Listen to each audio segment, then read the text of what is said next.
Christmas is a really special time for so many of us, and the build-up begins in earnest 4 weeks before in Advent. It reminds us all of the season's messages of hope, love, joy and peace. This year, Christmas is very different. But in that 4 weeks of Advent, it's still all about getting things ready. It's all about going pub to pub and singing. Preparing for the big day. Wow, check that out. While we come together to celebrate, the way we celebrate can be very distinctive. She can point right at me there. Traditions and rituals, food and drink, music and festivities are done in unique ways across Britain. I'm Ellie Harrison. And I'm Angellica Bell, and I love that we are both excited about Christmas. Yeah, we're Christmas junkies, and I start planning it, I'm not even kidding, from April. Of course, Christmas is one of the most important dates in the Christian calendar, and we're travelling to different parts of the UK. Look how beautiful this place is. Taking to the road to reveal some of the different ways we prepare for Christmas and usher in the festive season. It's got some colour in there. Yeah. It's pretty festive. It's got some character. And we explore the spiritual heritage that connects them. We'll be unwrapping the fascinating stories behind Britain's Advent traditions. Let's get ready for a very country Christmas.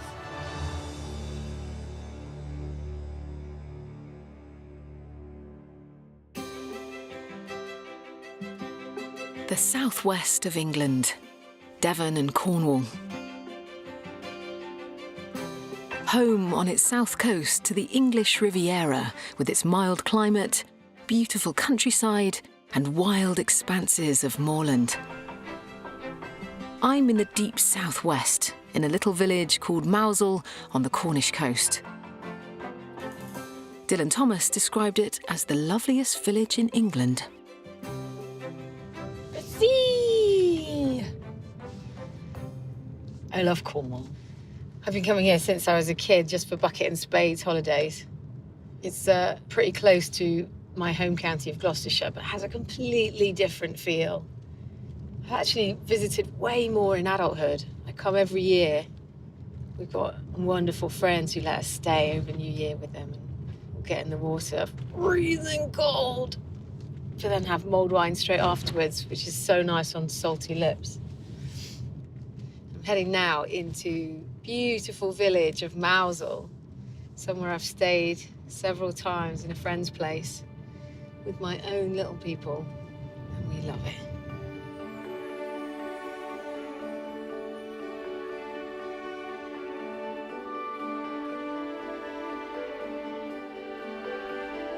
I'm here to explore a tradition that takes place every year during Advent, a very Cornish event that perfectly encapsulates the spirit of Christmas. On the night before Christmas Eve every year, the people of Mousehole remember a courageous fisherman called Tom Borcock. In his honour, they mark the occasion with a local delicacy, a dish called stargazy pie. And they even have a song about him, sung here by the men of Mousehole singers. A merry place you may believe was Mousehole on Tom Borcock's eve.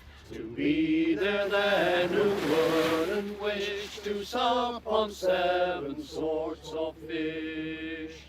When more he brought that cleared the path, come lances for a fry, and then a sad a bit of scad and starry gazy pie.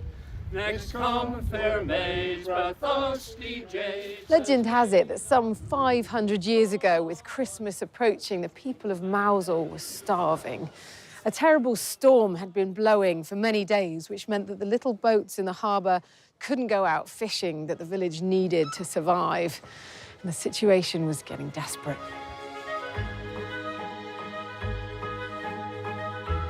Thoughts of fishing and fishermen take us back to the Bible and the fishermen among the apostles. To tell us more about this remarkable Cornish fisherman, I'm meeting with Beck Appleby, who helps organise the celebrations at Christmas time.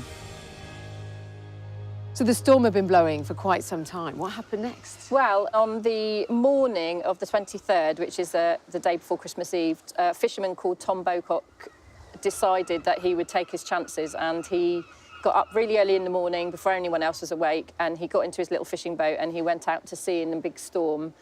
And he fished all day, and people at first hadn't noticed that he'd gone, but they did see that his fishing boat was gone. And as the night kind of started to draw in, then they started to worry for him, as you would.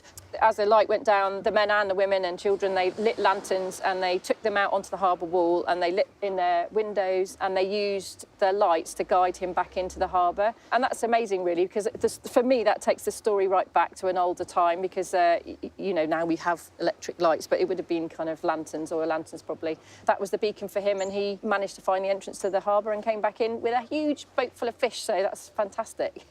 And what did he manage to bring in? Well, he bought 7 different types of fish: ling, lances, fairmaid, morgie broth, a whole variety of different types of fish, and they're kind of dialect words for a fish as well. So, for example, fairmaids would be known locally as pilchards now, or sardines in England. So that's the lovely thing. There was a whole variety of different types of fish, 7 different types. Wonderful. Yeah.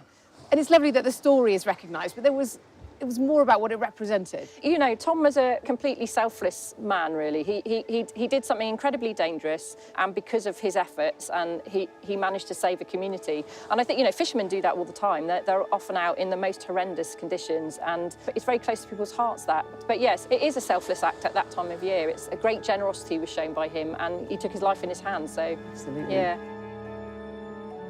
Tom is a real hero in Mousehole. Every year, 2 days before Christmas, the entire village comes out to mark Tom Borcock Eve, and everyone celebrates the man who saved Christmas.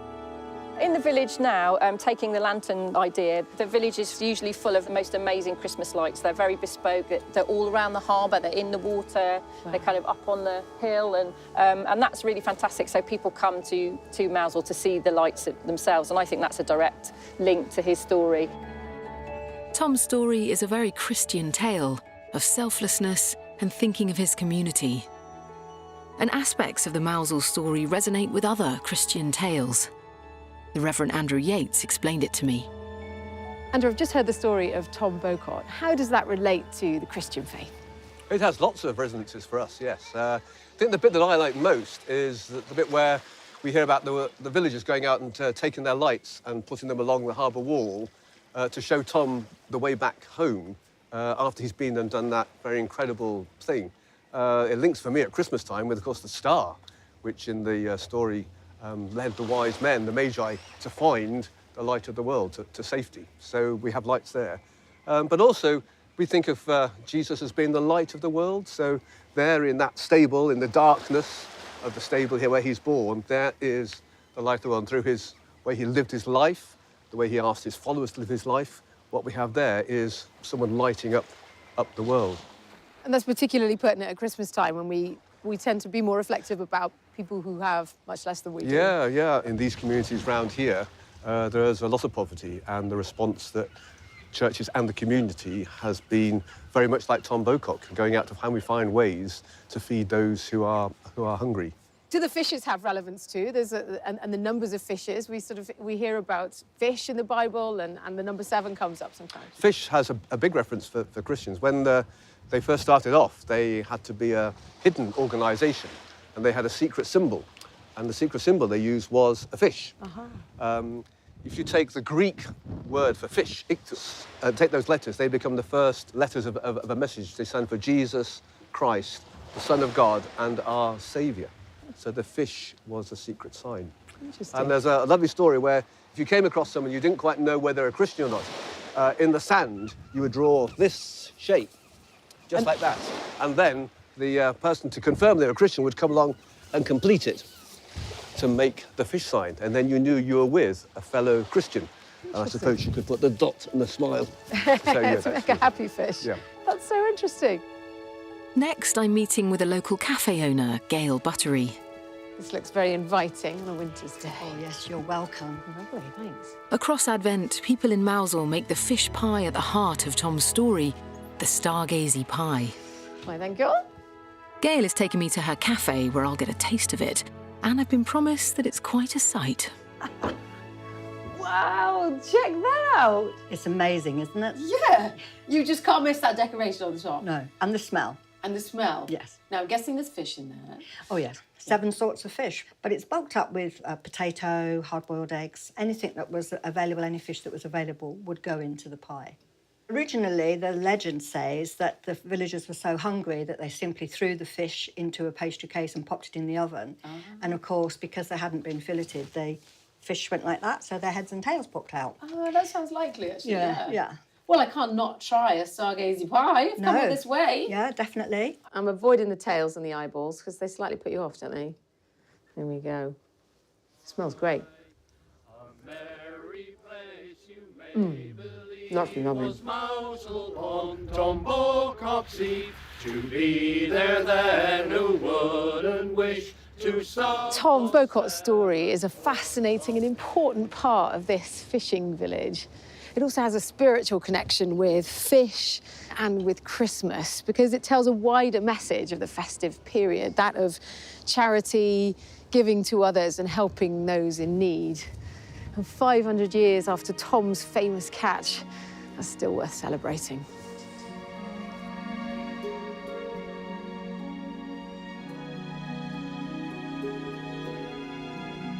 I am in the historic city of Exeter, originally established by the Romans on a key crossing point of the River Exe. And I'm on the search for the true meaning of Advent. Now, what does the word Advent mean to you? Is it a calendar full of chocolate or even a service at your local church? Well, if you want to find out more about the origins of Advent, you need to come to the city of Exeter because they wrote a book about it.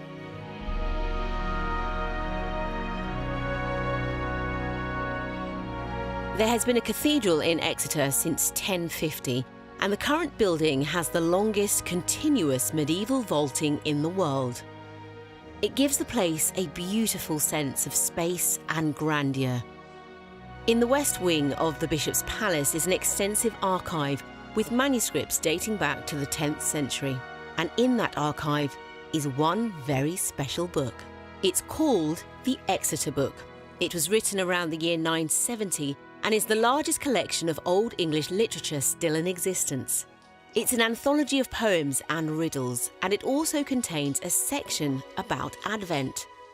Dr. Eric Lacey, an Old English specialist, is here from the University of Winchester. Eric, I can see you're so excited. You're a scholar of Old English, so this is a moment. It's a fantastic book. Out of all of the texts that we have in Old English, this has to be one of the most enigmatic in that most of our other texts in Old English are clear compendiums of some kind.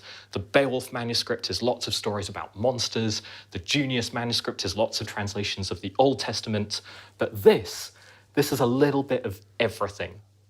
So let's talk about the Advent section specifically. What does that tell us about Christianity at that time and what people were thinking? Almost all of these Advent lyrics are about the coming of Christ, about the point of year where we're celebrating the birth of Christ and therefore the bringer of light into the world, the salvation of mankind. There's text towards the end of this Advent lyric about how Christ, who is this bright light, has come and he saved people who are literally shrouded up in shadows and darkness of sin. And the texts in that way are these very optimistic calls to, behold, we are saved. They're really joyful. They're different from Christmas today, though, in that they are really about salvation of humankind. They're about the importance of Christ's birth. They address some theological issues about how a virgin could have a child and how this child could be the Son of God and God simultaneously. But the stuff that we associate with Christmas today, like thinking of family, thinking of togetherness, really takes a back seat. It's really about Christ. It's about salvation. It'd be great if you could read a section for us. Since I love this passage, we'll go for the Arundel one. Erla Arundel engla beotast offa midden jara monum sended and soth festa sona leama tot offa tunglas thu tida hiowan ovasle simla in litis. Alas, Arundel, the brightest of angels, you are sent to the Middle Earth for the benefit of men, and you are the So referring back to Arundel, you are the true light of the sun, the brightest of the stars, and you are able to shine your light for each of those times throughout the seasons. So this is a meditation on Christ, that he is the brightest of the suns, he is the true sun's light, and there's a little pun here, the Sothvesta sun and Leoma, the light of the true sun, as in the thing in the sky, but also the true sun, as in Christ. Over here, Herfanas Herr Koning. So they call God the High King of Heaven. So was that Herfanas? Herfanas Herr Koning. Herfanas Herr Koning. The High King of Heaven. So heaven is a kingdom, and he is the king over it. And you're pledging your life, your loyalty to him, and in return, he'll give you this reward of a life in his kingdom. This is an extraordinary piece of work. It's amazing to think that it's over 1,000 years old, and that even back then, Christians were celebrating Advent and the birth of Christ. Do you know what? I feel so privileged to have been allowed to get that close to the Exeter book here at the cathedral and get a real understanding of what Advent meant all those years ago and why it's still celebrated today.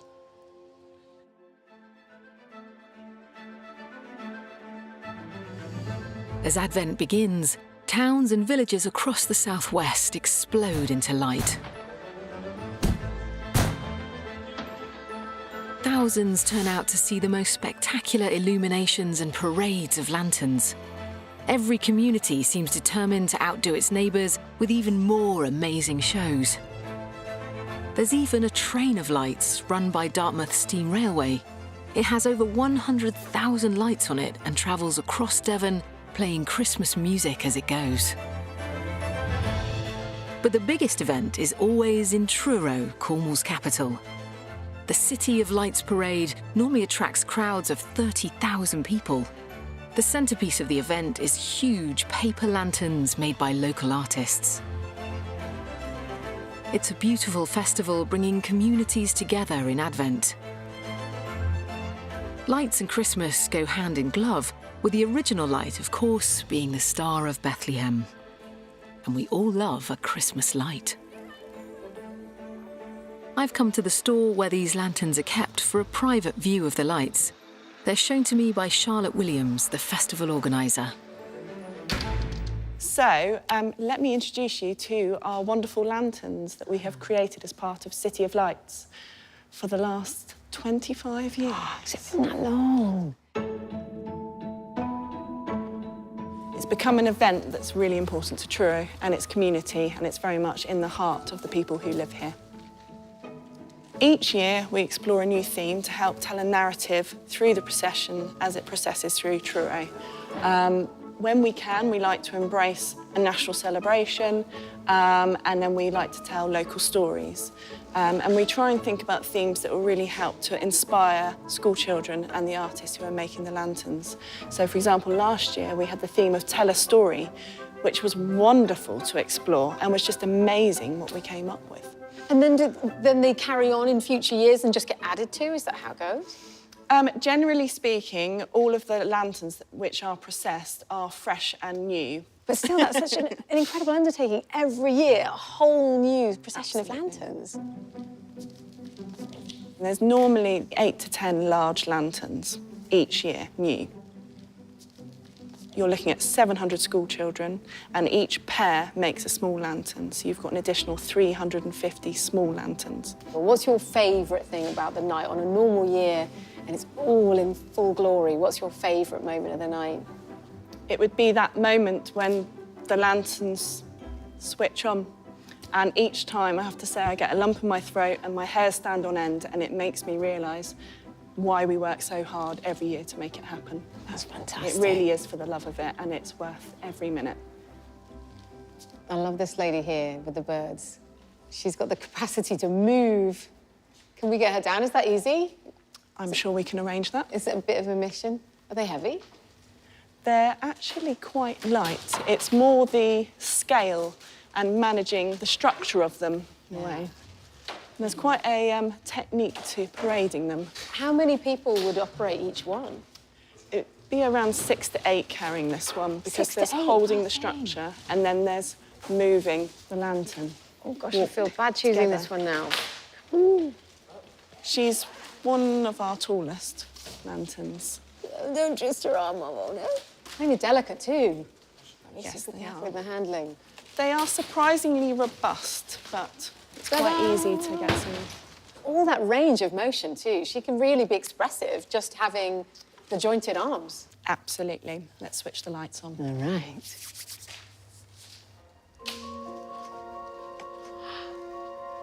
That's really incredible. She comes alive. There's so much more of a spirit to her when she's lit up like this, and there's nothing else to distract you. There's no other light in the room, no other light outside. Oh, yeah. So this is the first lantern we have illuminated this year, and each year it surprises me, reminds me. Does it Wow. even now, it gives you that moment, even though you've done it for so long? Yeah, absolutely. It is fantastic, isn't it? You can see how little people in particular would just be in awe of something so huge, so unusual in its movement, and yet so recognisable in form. And yet so close as well, you know, when they're processing through the streets, you know, some people are within 1 to 2 metres of these lanterns, and it's just, you can't not stop and look at them and engage with them. And She's coming for me. Look, she can point right at me there. There's a moment you're almost interacting with this fantastic ethereal being. Wow, what a beaut. once these lanterns are illuminated and they start moving, they really do connect with the public. And actually, one of the most special moments that I have from the Lantern Parade is a beautiful image of a young child reaching out of a window from above a shop out for this lady's hand to engage with the bird that she's holding in her hand, and the wings start flapping. It was just magical. And it's just, that's what it's all about. It's that sense of magic and the fact that we can make anything happen that evening. And Truro becomes alive. We bring the light into the dark of winter. There's something deeply spiritual about the idea of bringing light into the community. That idea of light in the middle of winter is where it all came from, and it's a very beautiful thing. All across the West Country, these Christmas lights are a time of joy and delight, bringing thousands of people together to share this happy and ancient tradition.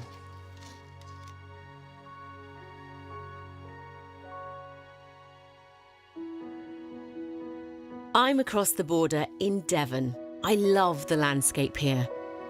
The Victorians named a 22-mile stretch of the South Devon coast the English Riviera because of its warm weather and beautiful coastlines. At its heart is the seaside town of Torquay. And in the 1840s, a local man was responsible for giving us a much-loved custom at Christmas, one that many of us, myself included, still carry on to this day, a tradition that sums up the spirit of Christmas. I've got the last of my Christmas cards to post right now, and I have to say that I love writing them. Every year I do it in advance, in November, and they're ready to post on the 1st of December, because I just want them to go through the door and all my friends to be happy and excited. It's really important to me to share my message and let people know that I love them and I'm thinking about them. So, let's get these going.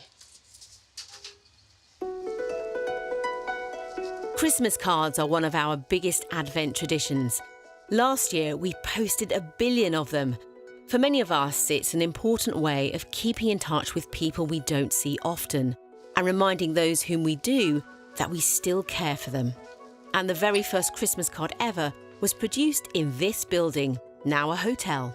Now, this hotel was the home of a man called John Colcott Horsley. Now, he was an artist, and in 1843, he was commissioned by a Somerset man, Sir Henry Cole, to paint the world's first Christmas card.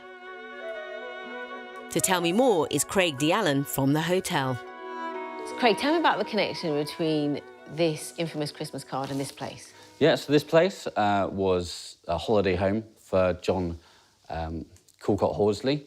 Friends, family, Brunel, who was his brother-in-law, was known to come down here. It was just It's quite a big holiday home, but it was a holiday home for them. And because of the introduction of the railway, they used to come down here, English Riviera. It was the place to be seen. So a lot of history in the manor. And then we have this Christmas card. Sir Henry Cole had the idea, really wanted to commission a Christmas card. If you think nothing like this had been done before, John Hallcott Horsley was the gentleman who did the design. He put himself and his family on the front of the card. So who are these Christmas cards made for? These made for friends and family. It was a little bit easier than just writing out or doing a personal letter every time, especially if you had a lot of correspondence to give out. And they also made 1,000 copies, so some to sell as well, just to see how the idea would take. So let's go into the detail of what's on the Christmas card. You have 3 generations of family, all having a lovely Christmas time. Did get in a little bit of trouble, just because one of the older adults is giving a glass of wine to one of the children, which was frowned upon at the time, and the Methodists didn't really like that. And so, hence, you don't see many of the cards about today. A lot of them were destroyed. But he has got, to be fair, each side depicting giving alms to the poor. So a nice Christmas message there. There are a few left. If you do find one, it's worth 22,000. Well, that's the last one that went at auction. But a really nice thing that Sir Henry Cole and John Hallcott Horsley did together to make a tradition that lasts today, which is a fantastic thing. Once this had come out, Christmas cards really took off, didn't they? Yeah, it really took off. You just think of all the card shops we have today, and, what they're depicting on there, family values, giving to the poor, it still resonates through 100-odd years from when it was done. We do live in a world of emails and texting, and it's still nice just to have a personal message which is handwritten to loved ones. This simple card started the custom of sending cards at Christmas. Sir Henry Cole sent it to friends and then sold a few.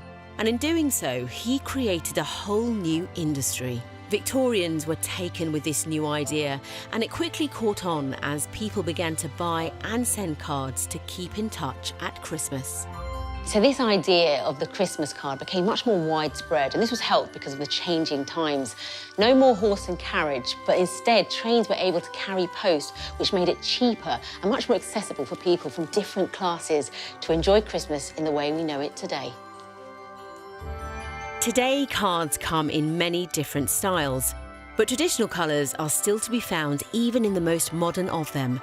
To find out more, I'm meeting a card designer from Devon, Laura Stoddart. From your experience, Laura, as an illustrator, what sort of designs are people drawn to? For Christmas, people still want traditional iconography, really. The colours, the red and green, I think, is still really important.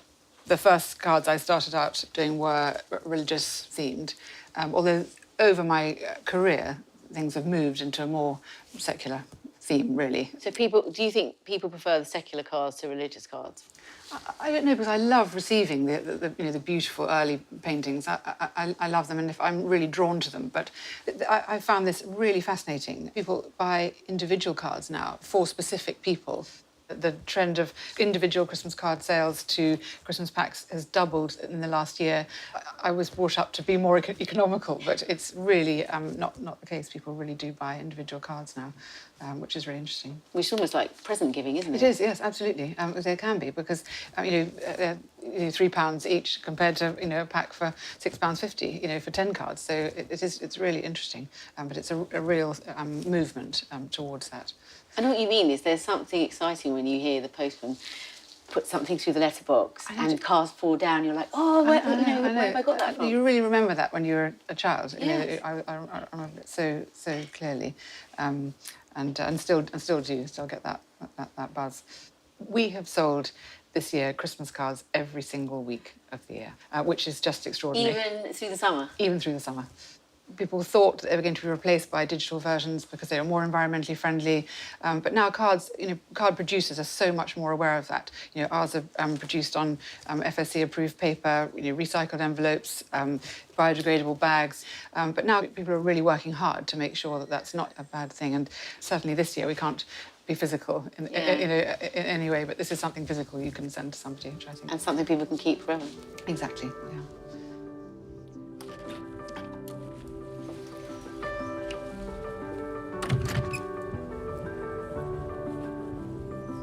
I wonder what Sir Henry Cole and John Horsley would make of the fact that we in Britain now send 1 billion Christmas cards every year. And that invention has now become our biggest and most important Christmas tradition, sending messages of goodwill to friends and family.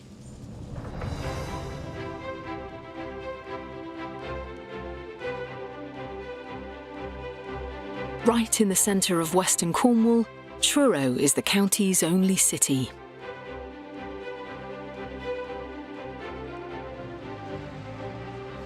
Just heading into part of Cornwall I don't know very well. It's Truro, and to find where I'm going, I've just got to look up at the skyline. It's the beautiful cathedral that dominates. The Victorian cathedral here is a glorious treasure, and in the 1880s it became the first Anglican cathedral to be built on a brand new site in 650 years since the building of the cathedral at Salisbury.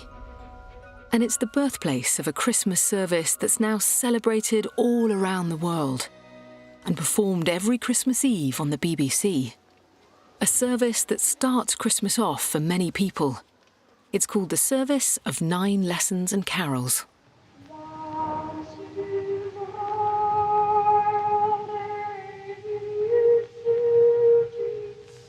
Every Christmas Eve, when I come into my mum's kitchen, I find her there with her newly bought bunch of daffodils, finishing off the food prep, and the radio goes on, and there's the old one in a row, and I know all the work is done, and Christmas is beginning. I wonder if she knows the true origins of the 9 Lessons and Carols. I doubt it.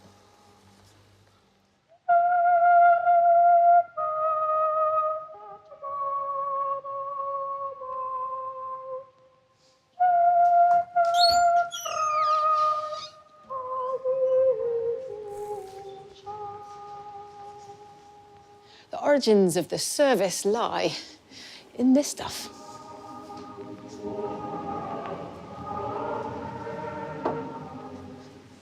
Now, going back to the 1800s, it's fair to say that the Cornish people enjoyed a modest refreshment. In fact, I've even been reading in here that some of their wages were paid in cider, and even some babies were baptised in the stuff.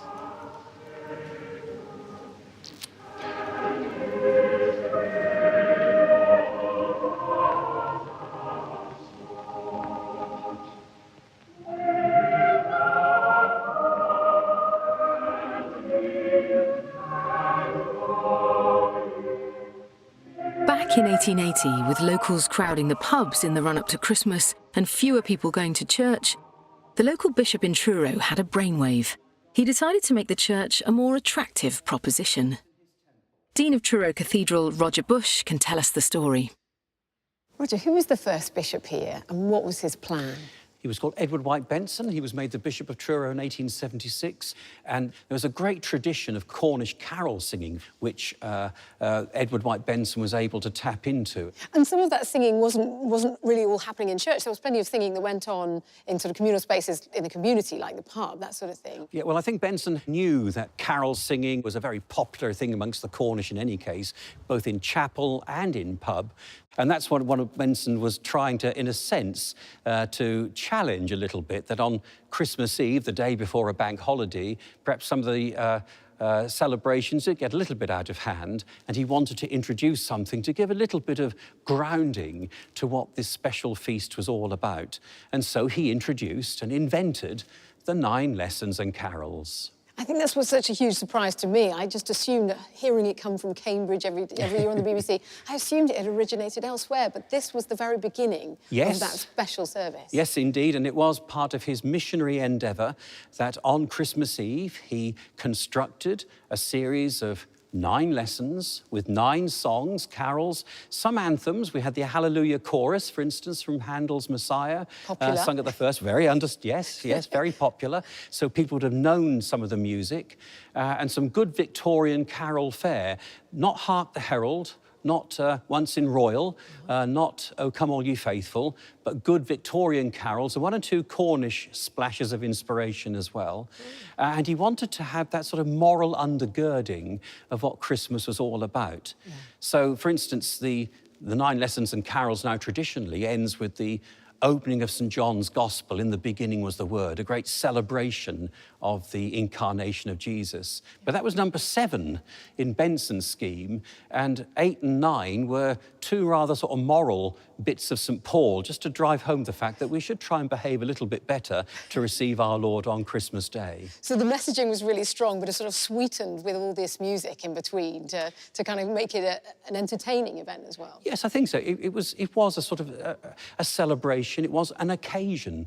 Nothing like this had ever been seen before.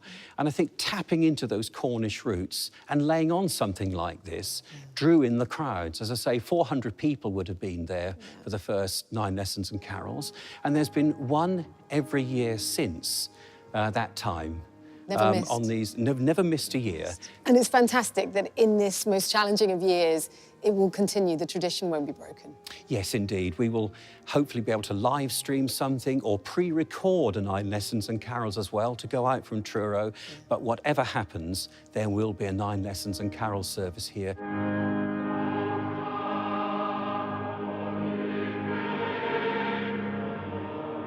Drinking is such a big part of British culture, particularly at Christmas time.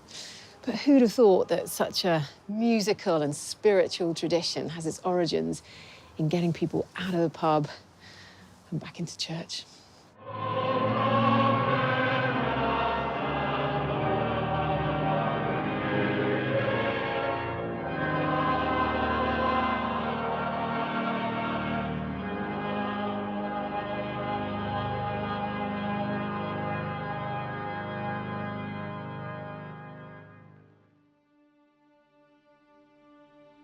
I'm just outside Penryn, one of Cornwall's oldest towns, a pretty little place on the south coast.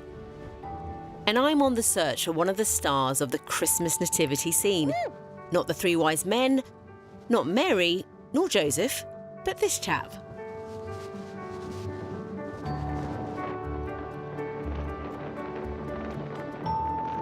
This is the Flicker Foundation Donkey Sanctuary, home to just over 100 animals, a combination of donkeys, horses and ponies. Donkeys are one of the central features of many nativity scenes, and many people believe that Mary rode on one on the way to Bethlehem to give birth. But there is more to the story of their spiritual connection than that.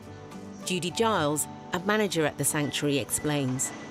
Well, of course, Jesus rode one into Jerusalem on Palm Sunday, and I think the story that affects a lot of people is when he was going to be crucified and the donkey took him so far, and then he had to get off the donkey and he tried to send him away, but the donkey wanted to stay with his master. And when Jesus was crucified, Jesus told him to go, and the donkey turned around and the shadow of the cross fell on his back, which is a folklore story that remains today. Of course, the dorsal stripe is in their DNA, and it runs from the pole of their ear down to the base of the tail, and then they've got the shoulder stripe. Which you can see. So, yes, and it's on all donkeys, even donkeys where you can't actually see it, it is there. I didn't know about this cross on the back of a donkey. I love the myth of the story behind it. But the donkey has real Christmas credentials too, being there at the time of the birth of Christ. To get some more detail, I met up with the Reverend Amanda Evans. Amanda, how significant are donkeys in the story of Christmas?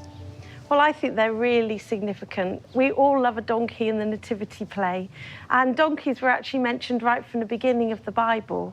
They've always been valued for their sense of faithfulness and patience. And I think probably the reason why we like to see them in our nativity plays at Christmas is for what they represent. The donkey in the nativity story was happy to take Mary all the way to Bethlehem, faithful and strong and gentle. And as Christians at Christmas, we like to celebrate that God is with us in the baby Jesus. So I think if we look at donkeys now, we can think that God is with us on the journey that we're going on through life at the moment, especially as we are at the moment. I think it's really important. And everybody loves a donkey in a nativity play. It's not often you get up close with donkeys and No. you just feel their sense of peace, don't you? They're just relaxed, doing their thing. And to see them rescued like this, I mean, their trust and love is unconditional, really. And that's something that's really important to our faith at Christmas as well, that we are loved unconditionally. The story of how donkeys got crosses on their back is just so lovely, whether you believe it or not. But there's no doubting that these wonderful animals are a powerful spiritual symbol of humility that sits right at the heart of the Christmas message. Hello.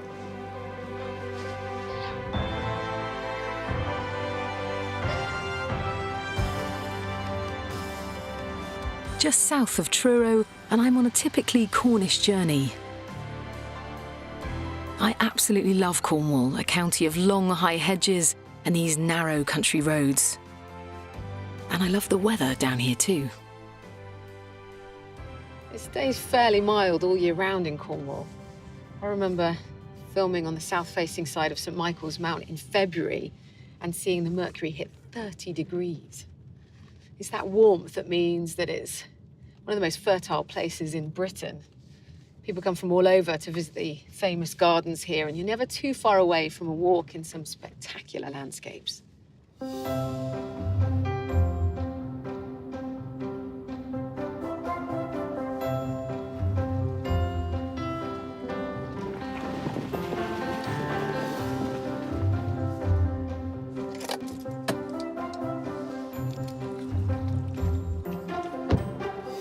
It's stunning, isn't it? This is the Tregothnan estate, and I'm here to find out about some festive greenery. It's perfectly suited to the Cornish climate, and it's harvested just before Christmas.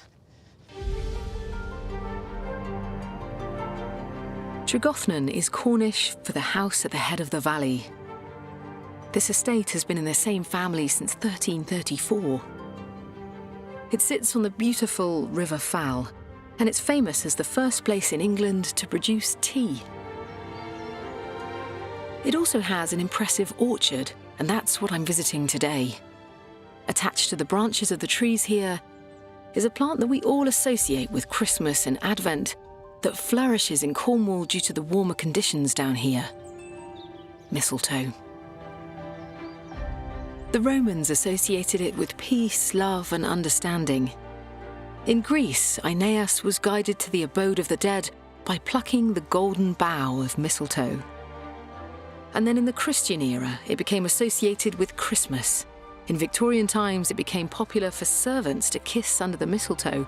Bad luck would befall any woman who was standing under it and refused a kiss. I met with Jonathan Jones, who manages this beautiful orchard. What's the ideal conditions for mistletoe? Not too cold, nice and humid, not too windy. Where you get good, healthy apples, they tend to like to be there.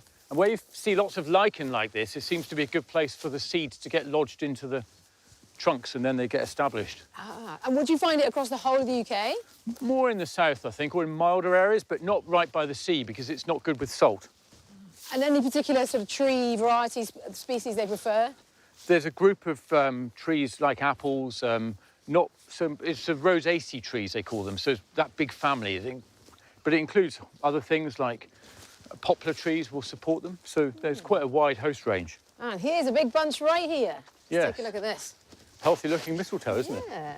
What's unusual about this from a botanical point of view? It's a sort of a parasite, they call it a hemiparasite, because it's able to photosynthesize. It has green leaves, so it can support itself quite a bit. But it lodges on a tree for support, and it does take nutrients, and it is semi-parasitic. And there's over 1,000 species of these. They're very sticky, so the Latin name is viscum. And I think there's about 1,500 varieties of mistletoe, but this is the European one. And do they do any harm to their host tree?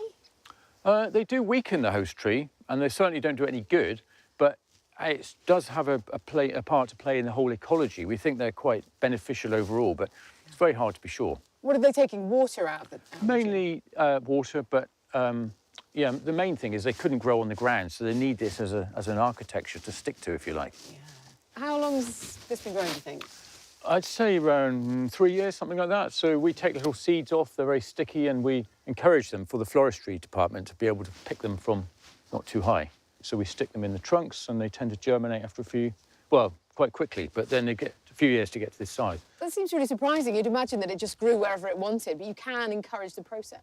Well, they grow where they want to grow. Yeah. And they're like a lot of weeds. When you want them to grow somewhere, they often don't. But we try and encourage them anyway. This is a really handy height for harvesting. I've seen them before at really inaccessible spots. No, and that makes a big difference because you can pole saw them down, but it's quite nice to be able to pop out with secateurs and just snip bits off from not too high up and then put them into whatever they want. Just as the florists demand, just small pieces at a time? Or even people like to buy them just as that Yeah, and they do whatever they want to do with them. Go to the office party or not.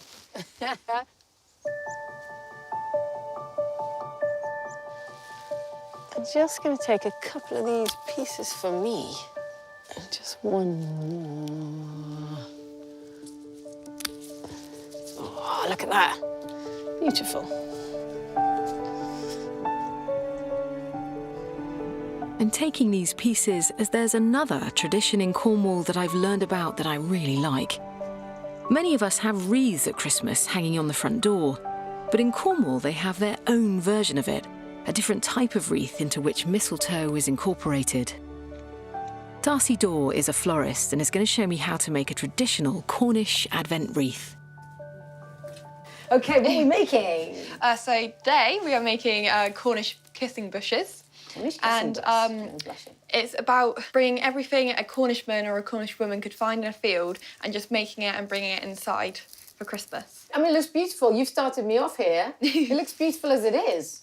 But talk to me about the features of what makes something the Cornish kissing bush. It's anything you can find outside. So we've got holly, some pine trees, and then we've got mistletoe, which is obviously the main point of our kissing bush, and then tree ivy along with crawling ivy. Oh, beautiful. And it's quite different. I've seen boughs before, the sort of the big balls that came into the house in the Georgian period. But this has got quite a different structure to it. It sort of deliberately keeps this space in between. Yes. That's really nice. So go on, get me started. Am I literally shoving them in, or is there an answer? So what you want to do is just get any piece of foliage and then fit it in as if it's dripping down to the bottom, because that's where we'll put our mistletoe. Nice. And you're just building it up, building it up, building it up. Yes. Cornish tradition is always said that mistletoe's got something to do with love and kissing, especially around Christmas time. Oh. From drawings, it would illustrate something like this, but a candle would be placed in the middle.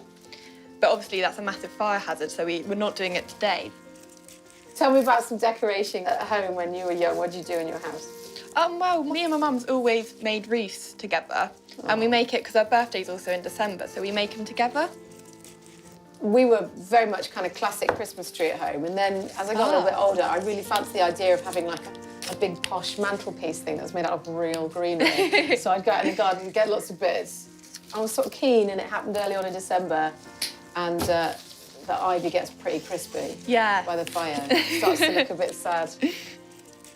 I think it's like an event at Christmas itself to put up Christmas tree, because it takes so long. Yeah, it does. We do get a real one though. We walk it home through our village. That must be a group effort.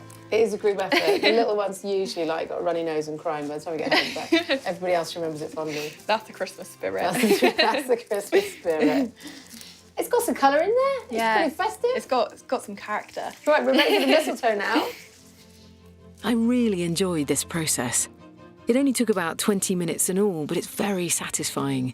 And I think the rest of us should adopt this glorious old tradition carried on by the people of Cornwall. Well, it's got a piece of everything on it, perhaps not in the right order. So I think I'm done with this now. I can just imagine it hung up in a ballroom and people danced underneath it. And that was the idea then, they dance and then maybe get lucky.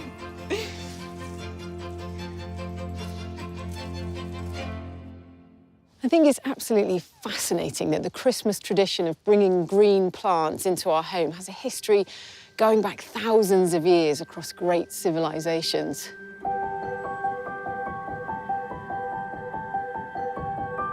Right down in deepest Cornwall, just off the A30, I am almost at Red Ruth. Deck the halls with boughs of holly, fa la la la la la la la.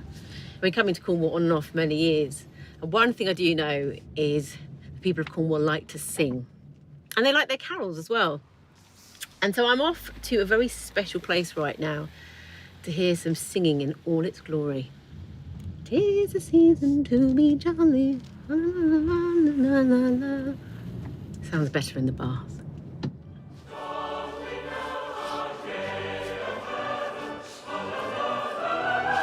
Wow! This place is incredible. You would never think it was here. The natural amphitheatre. The acoustic is fantastic. La! This former coal pit is a Cornish Mining World Heritage Site and can hold a crowd of 1,500 around its 12 rings. It marks the spot Methodist founder John Wesley called the most magnificent spectacle this side of heaven. It is used for music and performance, as you can well imagine, and has a rich history tied into local music and local Christianity. Dr. Kate Neal is a specialist in Cornish music. Kate, I'm assuming there is some history behind this place because it is incredible. Yeah, it's an amazing place. It's a natural depression that was formed in the earth, apparently from mining history, because there's a huge amount of mining activity around here. But it has become famous because John Wesley, the founder of Methodism, preached here to thousands upon thousands of people. And he was looking for an outdoor space that would hold his massive congregation and somewhere like this, like a natural amphitheatre, where he would be able to be heard. And so he preached here 18 times, I think, over the course of his visits. But these terraces that you can see, these 12 seats that go all the way up to the top, weren't put in until 1803, 1806, I think. So the formation was here, but then it was put into a proper sort of seating amphitheatre after. Yeah, absolutely. And it's amazing when you look back at the 19th century photographs of this place absolutely packed with people, like just rings of people sitting all the way up, not, barely space to walk between. So it's been used for services and weddings ever since. We're here to talk about the music of the area. So is it true to say that Methodism had an influence on carolling and how people interacted in that way? Yeah, one of the most important parts of Methodism for John and Charles Wesley was to get everybody singing for universal participation in congregational singing. And so Methodism was so successful here in Cornwall. And one of the things they did was sort of bring singing out of a church context and into open-air spaces, into homes, into meeting rooms. And so the carolling that was kind of going on already in these house visiting customs was, I think, probably massively bolstered by this sort of upsurge of musical awareness and engagement from a public. And that's why the carolling tradition had such a sort of strong push forward in the 19th century. So in this space, you would have heard preaching, you would have heard Methodism, but you would also hear singing. I would expect that this is somewhere that you would have heard Cornish carols all the way back in the 19th century. Now the holly bears a berry as white as the milk. Cornwall has a rich tradition of regional carols written by locals and sung in their own style. Mary bore Jesus Christ, our Saviour, for to be. Very different from carols as most of us know them. Hilary Coleman runs the Red Ruth Carol Choir. Hilary, what's special about the Cornish carolling tradition? Oh, now it's a really big question, but for me personally, there's kind of like levels and layers of it. The one that is really well known, and many people sing it around Cornwall, are the later polyphonic carols. Polyphonic means many voices. Holly, holly, and the first tree in the greenwood, it was the holly. And what you've got there is much more the 4-part harmonies.